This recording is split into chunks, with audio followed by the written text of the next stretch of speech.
what I'm going to do tonight, I just want to go into a couple of different things. One is going to involve how to kind of make a keepsake candle holder like this here. And then we're going to talk a little bit about pendants with using a pendant tool. And then if we've got some time, we're just going to talk about how to make bottle stoppers very easily with a jig. So the first thing is this candle holder. All right. Now, when you look at these may look like just normal little candle holders, right? Nothing special about them. Well, you got to really look hard at these. But if you kind of cut off one side, it's actually the profile of a child's head. Now, this particular one here, I'm going to look and see which one it is. This one is our niece Rosalie. I'm sorry, this is Evelyn. And this one, let me make sure I get it. Yes, this one is Rosalie. All right? Now I'm going to pass these around, but what I'm going to just tell you about is the approach that I took to make these. I had the thought about it, and the hardest thing, first of all, was getting a good portrait of these little kids' faces, because all they do is move. You know, they're just all over the place, and trying to get one to sit still, especially if they're conscious that you're taking a picture, is not an easy task. But I finally did. So once I had each of their pictures, I basically kind of scaled them to about the size of the piece I wanted to do, and I cut out an outline. And when you look at it like this, you know, you can see the child's face a lot better, right? Makes it a lot easier to see that.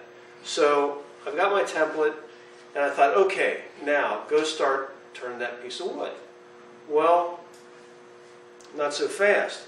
I had a block of wood, you know, and it's set up, you know, on the lathe between centers, and I'm like, what am I going to do? Am I going to just start taking away material? Am I going to bring this in to it to kind of gauge as a template?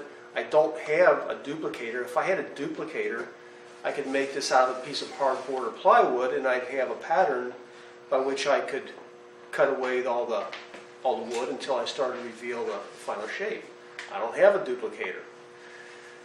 Well, then you'll see I got these markings on it. I started marking out, you know, kind of an imaginary diameter. And I thought, well, maybe I can kind of turn down, you know, each part until I get close to that diameter, and then I can start laying this in there and find out the details. Well, that wasn't going to work. And then I had a thought. It's like, well, how can I perhaps project down this outline on my spinning piece of wood? And what I did, I basically just shined a light from right over top and just cast a shadow right down over on my spinning block. And that way, I mean, you got to keep it fairly close. I mean, within like an inch or so. And when you do that and you get the light in just the right place, you've got a guide by which you can use to cut. Okay?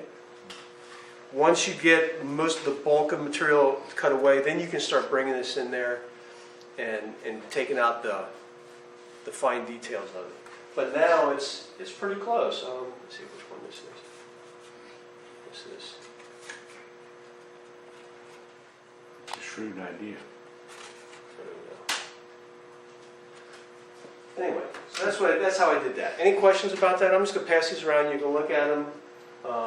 And that's all I'm going to say about this. If you want to try something like that, get your outline, make a template, and then just shine a light over it. And that's how you've got a guide for cutting the piece. Moving on to the next part of the demonstration. So we got that one down. That was fairly easy. We're going to talk about making pendants. And this is using a small tool. And if you've been to any of the symposiums, you've probably seen where Ruth Niles has her bottle stopper and also this little jig set up. And I've talked to some people. It's like, I bought one of those jigs, and I still never, did anything with it. To me, it's all about experimentation with this little tool. But if you want to have a little more control over what you get, we're going to talk about a design tool that basically uses Microsoft Excel with some very easy inputs so that you can get whatever design you want. These are some examples of some of the ones I've done. And the thing that's kind of fun about these little pendants is that it gives you a nice opportunity to experiment with doing coloration. This one's got some gilding on it. It's got some wood burning on the back. I used a spiral tool. So you can really play around with different things that you may not want to do on a larger scale, but maybe you want to do it on something that isn't just a block of wood, something that you might actually give to somebody. So it's easy, and what I found is that doing it on lighter woods shows up much better than darker woods. All right. So I'm going to pass around a couple of these, and you'll see that this one here is made out of buckeye burl, and the design is in there, but it's really hard to see. Have you thought about adding anything to the burl, like a crushed stone or something? I could, and that would certainly do it.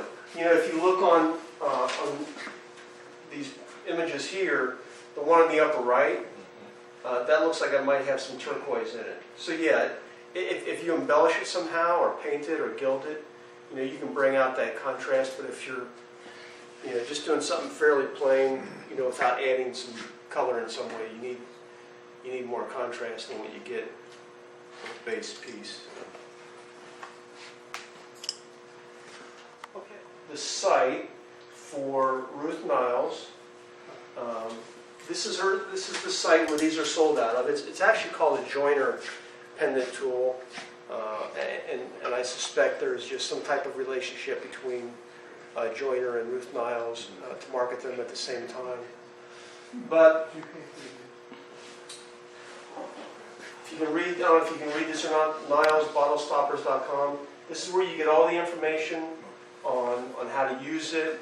You can buy it from here, but typically if you can make it to a symposium, they're a little cheaper. That's the information. There's two different setups. The way they've got it in here is that if you've already got one of these little jigs here for doing the bottle stoppers, you can use this in place of the tool that's provided on this one here. But the warning that they give you is that this little groove for cutting threads, it could potentially damage the aluminum on here. So I think you're better off spending the extra $15 or whatever it is to get the complete kit on top. Along with the basic tool, if you mount this little piece here on it, then you've got something that you can use to hold a bigger piece of wood. So you could use like the top of a small box, or like a bottle stopper or something like that on here, and then that way you'd be able to put some of those designs on top of it. Okay?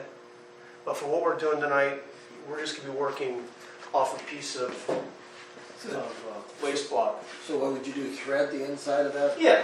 In other words, if I was going to do some type of eccentric jig pattern for a bottle stopper,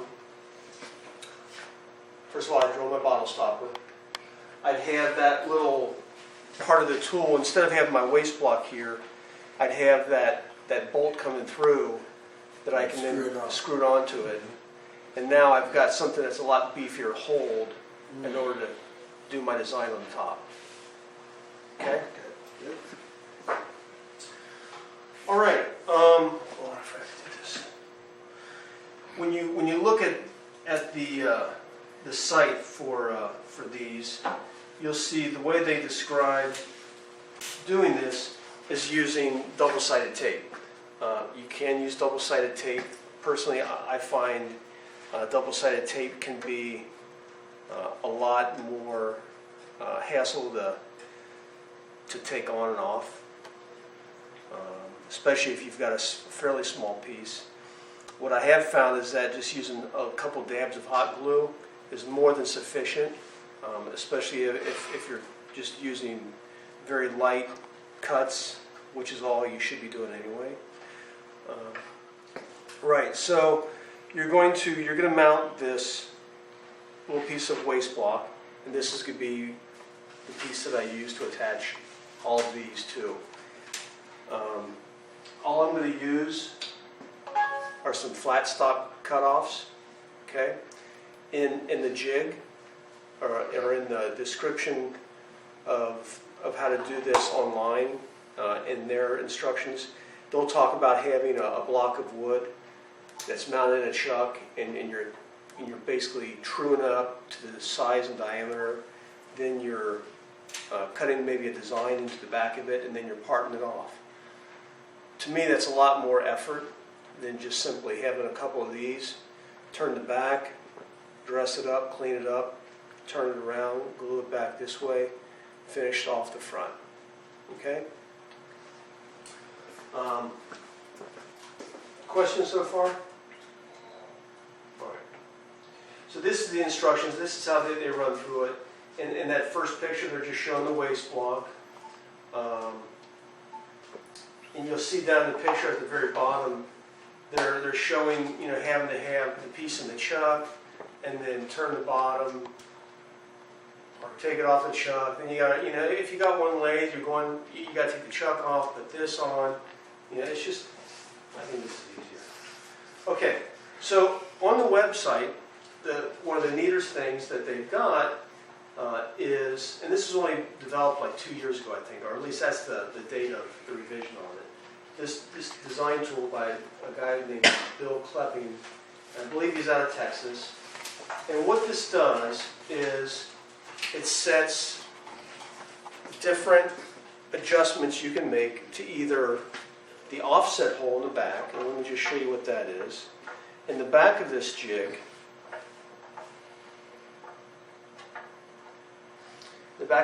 there are 8 different holes, okay? And they're all, eccentric and different angles. Well, there's also, I think it's 24, 12, 18. Yeah, there's also 24 index holes going around this. So I can come up with various curves and arcs and circles by varying my offset hole and my index hole. Okay? And I change my index hole by just loosening these 2 little screws and giving it a twist. I'm going to show you how, with these different inputs in here, and if you can see on there, that first one that's on the very top line, it's showing an offset hole of 8, an index hole of 3, and a radius of 0.3. Okay? When I do that first one that has that radius of 0.3, this is, oh, that's a terrible aspect. This is actually round. This is where you're going to end up having your hole in.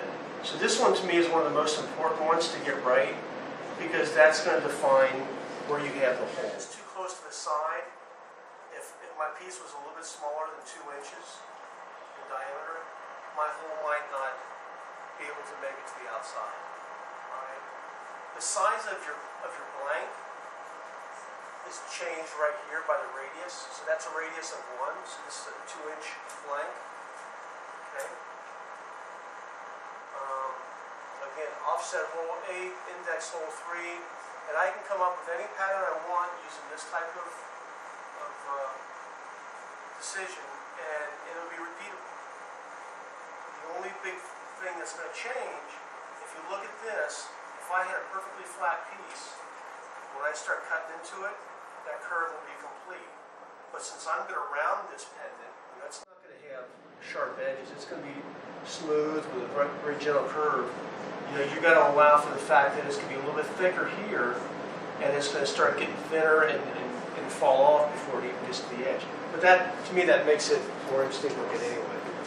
So what's the difference between the second and the third one? Just an index? okay, sure. All right. So with the next one, it's got a different offset hole. All right. So this one here, its center of where it's drawn from is up here. This one here, the center of this, where it's actually drawn from, is somewhere out here. Right. The center of this one, where it's actually drawn from, is out here. Okay? And I can make these go, different directions. And again, But let's just put in something here for the next element. I'll give it an offset hole, we'll say 8. All right, now did you see that little dot in the upper right quadrant come up? Okay, so that's where it's going to be centered about. Now I'm going to give it an index hole of 5, which just moved it over to a different location. And I'm going to give it a radius of, let's say, 3/4 of an inch. Okay? Now, I've got that on there, and I'm like, well, you know, I'd like to have a little bit more gentle curve. Okay, if I want a more gentle curve, maybe I'll make this 0.85. Okay? And that's still not gentle enough, so I'm going to make it 1.1. All right? Now that's kind of neat. I don't like where it's at though. I'd like to see it kind of rotate up a little bit. So if I now play with the index hole on this, I went from 5, let's see, if I went to 3, what direction did I go? That's not the direction I want. I'll go the other direction. Okay, that's a little bit more what I was looking for, but a little bit too much. So I'll just go down here to 7. Okay, maybe I'll go with that. So, you know, I can just play with those inputs and get any type of pattern I want. All right. So You can download this from Yeah. the Yeah. website? yeah, Yeah, it's actually free. yeah. She has one of the few things in life free. That's on Ruth Stiles' site? It is. Okay. Yeah. So here's a couple ones that I did, and actually some of the stuff that I'm passing around probably has these designs on it. This is one that I particularly liked. And again, this is on, I think the one that's going around that has it's the one with the gilding in it. Oh, Joe wants to see it too. Yeah, that's the one I think you're, yeah. Thank you, John. Right, right. That's what So this is that one here. And what I'm going to do, I'm just going to go ahead and I'll take this one and I'll repeat it. Okay, and I'm just going to follow my same directions that I had before. Okay, questions so far about that design tool? No? All right. This should be hot enough now.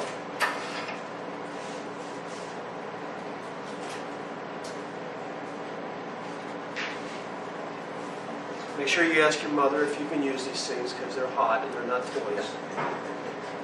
And I'm just going to use 3 little small dabs of this on there. Again, you don't have to go crazy.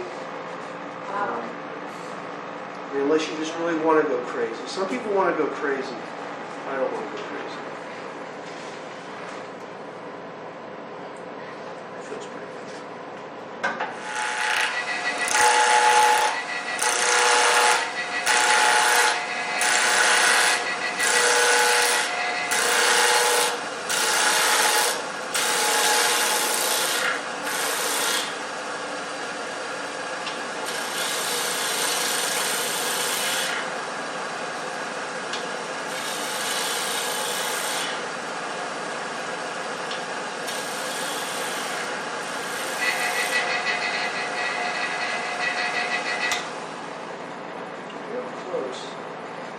This one's got a little crack on the edge too. That's okay. All right. The outside is good. Now I just want to round it off a little bit. Now this is going to be my back side. So I don't need to get as severe with the rounding. And then the back side might be an area where you want to, again, play around with spiraling, texturing, or you can just leave it plain.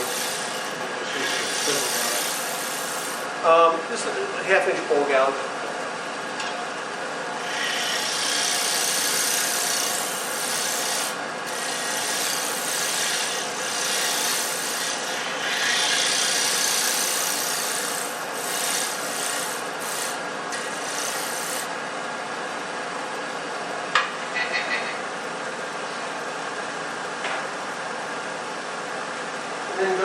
grits, sand. Okay, that's good. Sand. Okay? Alright, so now I'm ready to pull it off. If it doesn't want to pop off, I'll just use a little bit of leverage on it.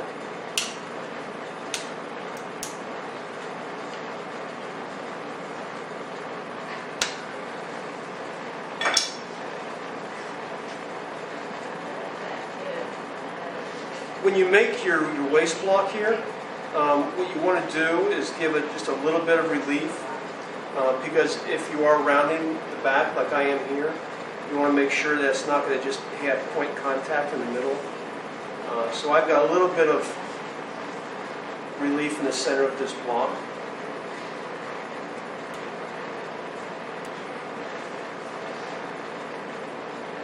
Is the block also glued on? No, the block is actually held on by some small screws. Yeah. If, well, matter of fact, I can show you real quick. No, that's it. No, because I got to do this at some point anyway. I need to re-zero this. This is how I go about changing the index.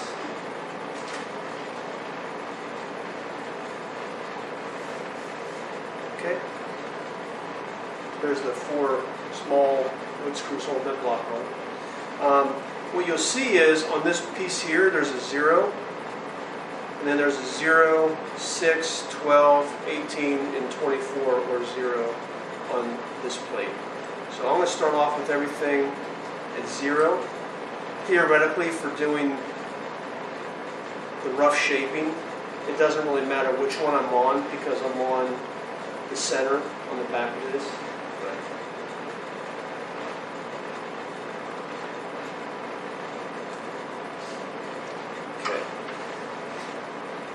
Glue.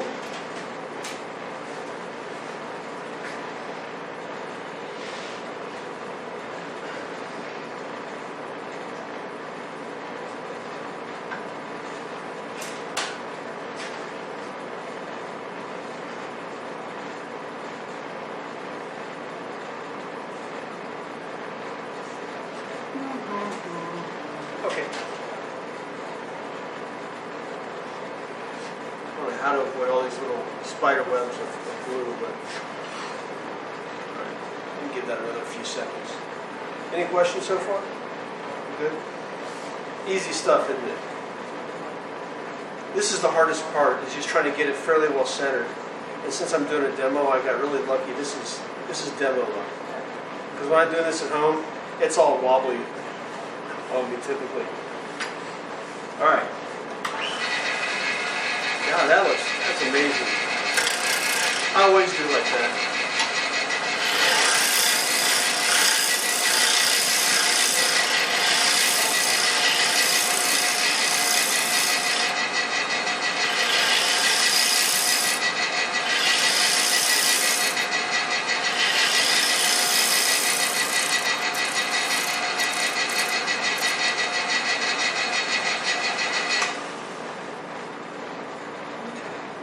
That looks pretty good.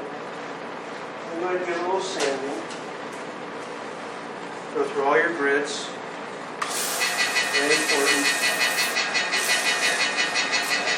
You sand it up to what? What's that? You sand it up to what? 400, 600?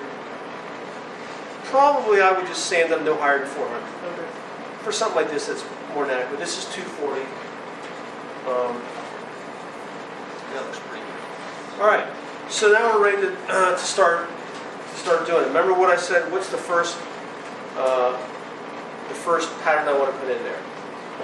A little small one. Okay. So I'm going to take this off. It's very easy to look at your information on the design tool and forget which one is which. All right. So that's 0. And I think I said 2, right? It still looks about as eccentric, but it's in a different direction. Okay? All right.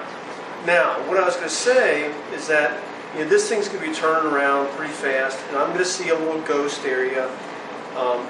And ideally, I want to create a circle that's about 0.7 inches in diameter. Well, it's not always that easy, and you're not going to hold a scale up there. The easiest thing to do is just kind of see where the minimum point is for the hole and use a pencil to kind of get yourself a reference mark, and then that way you can use the pencil as the gauge. Okay? So you see what I just did? So now what I'm going to do, when I'm spinning up, I'll be able to see that pencil mark, and that'll be my reference on where I want to cut this outside hole.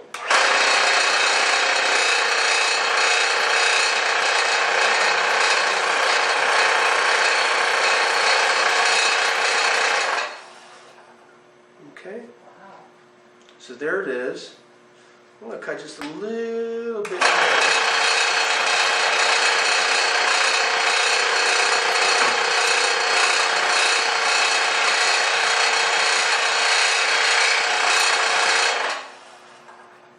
Okay, oh that's nice. All right, so now what we want to do is center.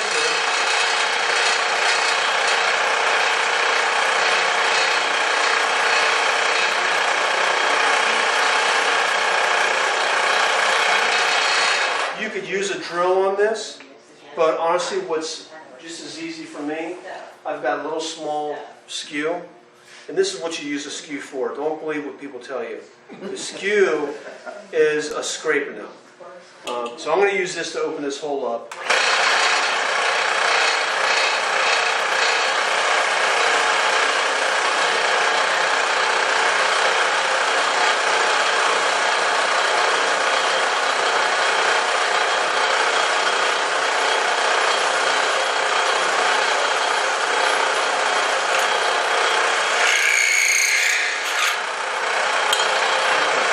Felt it go to the back. And now we're going to just round this off.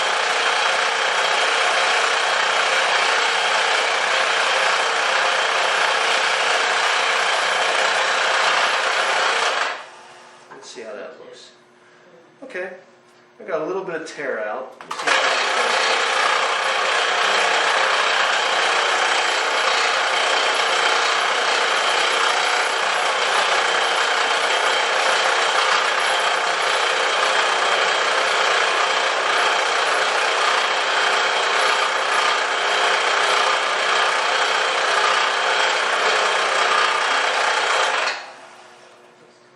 Okay, that helped. Matter of fact, I'm going to get rid of that tear out.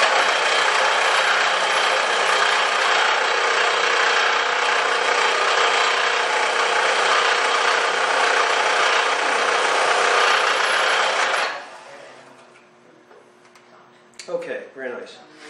All right, so we've got the first one done. Next one I'm going to do is...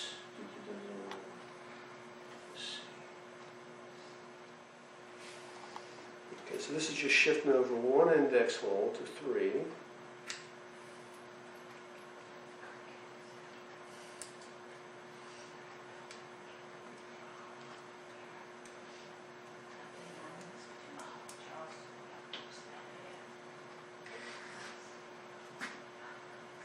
And offset hole 7. Okay. All right. So again, like I did before, I'm going to use my pencil to kind of draw out what that arc wants to look like. In my pattern here, the one I'm doing is this one right here. So what I want to do is I want to lay my pencil line so it just comes up somewhere to this side of my center hole area up here. Okay. And I should be able to just lay that pencil right there and draw that arc. Okay? So that's what I'm going to use now as my pattern.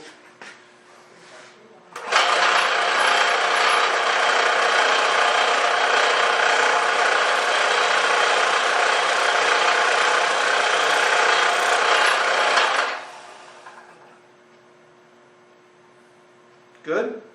Does it need any more? You like it? All right. All right, so the next one You're just doing that with the tip of the bowl gouge? Mm-hmm. This one's a spindle gouge, Okay. a detail gouge. Okay, my next one I'm going to do is the one coming down on the outside, this one right here. Actually, I'm going to do this one here next. This one is a green color, so that's offset hole, or index hole 10, offset hole 4. So 10 and 4. It's real easy to get them mixed up, especially if they're low numbers. Okay, this one, like I did the last one, it's going to want to start somewhere right up here, just to the left of the last one I did, and then make an arc coming down. So I'm going to come over here to my piece. I'm going to look at it right, put my pencil line right about there, because that's where I want it to end. And I'm going to draw my arc. Okay? Do it one more time. Right. Always make sure, especially with this thing being eccentric, that you don't have any interference with the tool rest.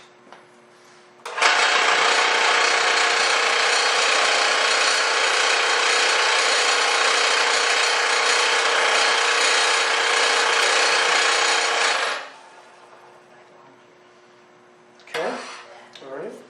So far looking good? Looks like a All right. comet. It's We- going up into the sky. Yeah, it does. Yeah, it does have, looks like a tail of a comet. It You're does, right. That's what I. I mean, I'll tell you, just That's leaving cool. leaving the design just like that is even fine. We're going to do this one more, That's neat. and that's going to be this one right here, and it is index hole 13, offset hole 6. So 13 and 6.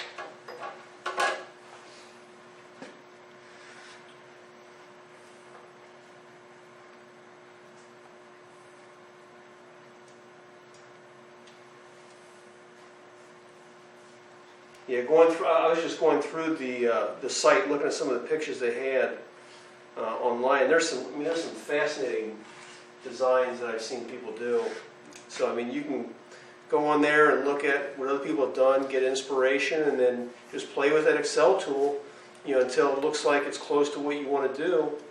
I mean, that's the beauty of it, because experimenting without that tool is just, it's hit and miss. And making sure you record what you do. Well, exactly, right. And have it in a way that you kind of know which one is which as far as a particular art. So that was 13 and 6. Okay. 6.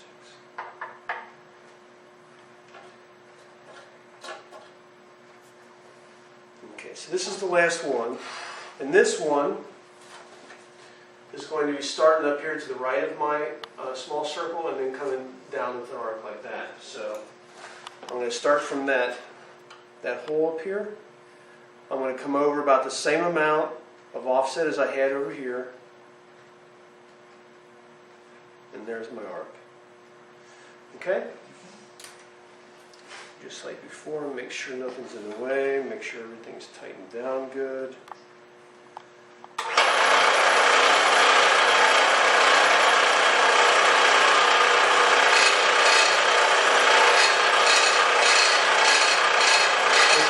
I'm seeing it. I'm hoping I see it.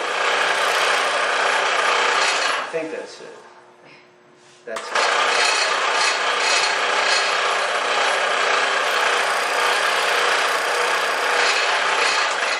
So cool. It's mesmerizing. Okay, so there we go. And then we'll just sand some of the fuzz off of that.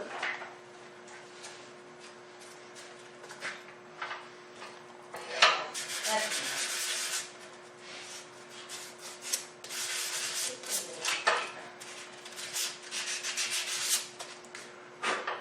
And we're done. Now what I would do is I would just hand clean up the little sharp edge on the back of that. But pass that around and see what we just did there. You do pretty work. yeah, you got it. So you're not hitting that too hard when you test, you're just... Mhm. Oh yeah, just very, very light. John was asking me, just coincidentally, if I had any box celery, because he thought, well, that would make a really dramatic pendant, with some of the flames. So this is a piece that I just, I turned the back, I turned it around, and here's the front of it. Now, I almost don't even want to do anything other than put a hole in that thing. I don't think I want to strike a line because it almost looks like a landscape or like a sunset or something. Maybe I want to hold it like this. But what I'm thinking is I'd like to have a hole right here. Okay? And by having a hole right about there, I'll have this nice, part here on the bottom. But there's no way I can use a design tool for that. Okay? Because it doesn't know I've got this special design on here. What I can do, I can look at about where I want it to be. I can look on the back side and go, the number 8 mark is right up here near the top, which is about right. So if I put this in at the number 8 tool, the number 8 offset hole, that should allow me to have that hole placement right up near the top.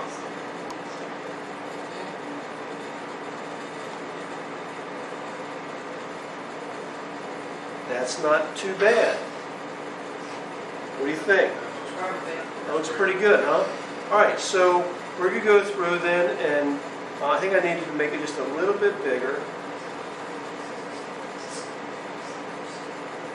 Okay.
Okay. Is that what you're talking about? All right. All right. So now all we got to do is just sand it up a little bit. And we're basically What index hole was it on? it was on 8 on the back on the offset. I didn't, and it didn't really matter. 8 was the offset. 8 was the It offset. doesn't matter what the index was? No, because if I had moved it on the index, I would have probably chose something different than 8. Okay. All I was looking for was an offset hole that was as close to going through my center as I could.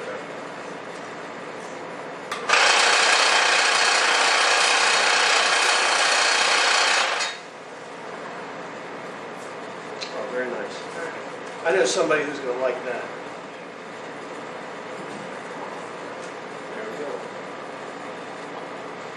Pass that around. Have you seen anybody use the acrylic to do that one? There's actually the piece that was on that front slide was corian. But you could use acrylic, you could use any material that can be turned. Be really good with this. Usually acrylic comes in the smaller blocks. It'd be good for earrings. Oh yeah, and you can do this on a smaller scale, okay? Like here, like this one here. I mean, once you get real small, it gets difficult. But the only thing you have to remember, when you go smaller like this, you got to make sure that you change. Yeah, just adjust the size. This one would be. That's probably about an inch and a quarter, maybe. So that would have to be 0.625. Need to push your ear in circuit. Pass that around. Pass that around. Not mine. Okay, that's it. The only other thing I brought along with me, if anybody's interested in seeing it, is anybody here not familiar with a bottle stopper tool? I'd like to see Would you like to see it? that. I would. All right. All right. Show you what that is. looks very similar to this tool in there. The only difference is that it's got a little groove cut in there, so it'll cut threads. And put this one in, and you can get this. You can get this little bottle stopper holder from the same people. You use a drawbar to keep that in? Yep. Okay. Yeah. I mean, you really should anytime you're using a taper, a taper fit like that. If you're staying between centers to where you can hold it in, you don't really need a drawbar. But when you don't have something pushing it in, not having a drawbar can be kind of Just quarter 20 also. quarter 20. Yep. This is a piece of dogwood. It cuts threads real nicely.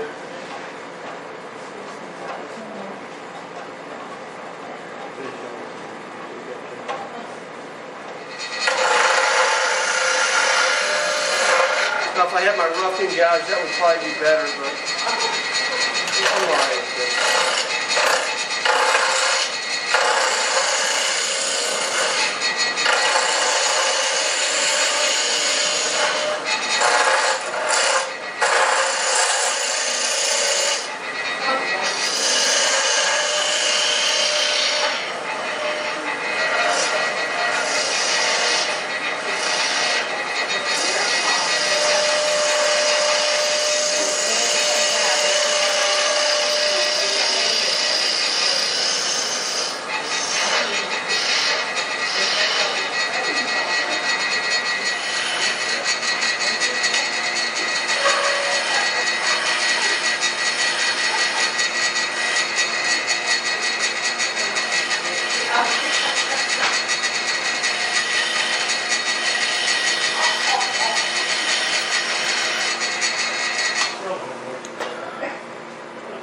Alright, so there we go.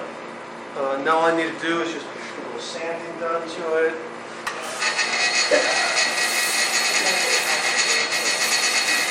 Obviously, I need to build more sanding than that, but that's kind of a start. So once you're done,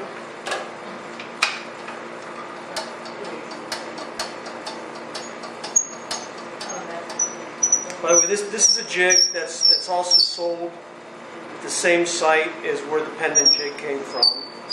Ruth Niles bottle stopper. So I get nothing from her from this, but again, I think she makes really one of the top bottle stoppers out there on the market, being all stainless. You can use it with vinegar or wine that turns into vinegar. They come with this 3/8 hole, 3/8 thread on it. You can get them in different configurations. If you're doing ceramic work, you can get them where they're flat. You can get them where it's just a post. A couple different variations. So you get done, finish the piece, and there you go. So very easy. No fancy jigs. Just you drill the hole, and when you buy the little jig from them, they actually provide the right size drill bit. So you just drill a little hole, tap it on with that, and you're ready to go. I ordered her kit today. I wanted to see quite fortunate. Yeah. Is that right? Yeah. Well, that is good. Good. Wow. So, What'd you say that offset jig, what do they run? The price that's on this one looks like it was regularly $85. It looks like a show special was 80. I think it's 85 maybe on the website.